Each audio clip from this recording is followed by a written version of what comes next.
এই কোনো একটা জায়গায় নবীজি সাল্লাল্লাহু আলাইহি ওয়াসাল্লামকে শুইয়ে এরপরে বক্ষ বিদীর্ণ করেছেন, বুকটাকে ছিঁড়েছেন, ভিতর থেকে ওনার হৃৎপিণ্ড মুবারকটাকে বের করেছেন এবং জমজম কূপের পানি দিয়ে ধুয়েছেন।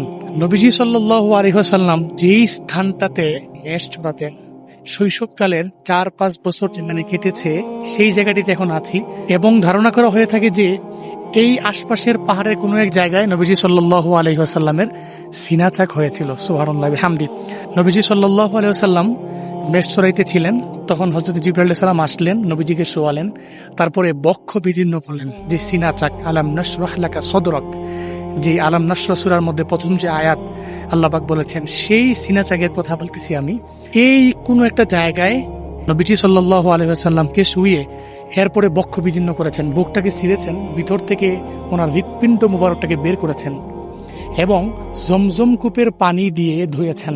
শুধু তাই না, সেই হৃৎপিণ্ড মুবারকটাকে স্বর্ণের পেয়ালার মধ্যে রেখেছিলেন। সেই বক্ষ বিদীর্ণ হওয়ার স্থানটা দেখার আমার খুব শখ ছিল। আমি সেই সুদূর মক্কা থেকে 159 কিলোমিটার জার্নি করে আজকে এখানে এসেছি, যেটা তায়েফ থেকে প্রায় 90 কিলোমিটার দূরে। আর এই এলাকাটা অনেক সুন্দর, সুবহানাল্লাহ বিহামদি, অনেক সুন্দর। নবীজি সাল্লাল্লাহু আলাইহি ওয়াসাল্লামের শৈশবকাল যেখানে কেটেছে, এই বিষয়টা দেখার শখ কার মধ্যে নাই। নবীজি সাল্লাল্লাহু আলাইহি ওয়াসাল্লাম এই আশপাশটাতে ঘুরেছেন এবং ওনার সাথে অনেক শিশুরা ছিল যারা এখানে এই মাঠে খেলাধুলা করতেন। সুবহানাল্লাহ বিহামদি। আসলে এই জায়গাতে আসতে পেরে আমি নিজেকে অনেক সৌভাগ্যবান মনে করছি। আপনারা যারা আসেন মক্কাতে, আপনারা মক্কা থেকে ইনশাল্লাহ তায়েফে আসবেন এবং তায়েফ থেকে 80 কিলোমিটার দূরে এই জায়গাটার নাম আপনারা গুগল ম্যাপে সার্চ করবেন, যেটাতে গুগল ম্যাপে দেওয়া আছে ওয়াদুল হালিমা। এটা সার্চ করলে ইনশাল্লাহ আপনারা এখানে আসতে পারবেন।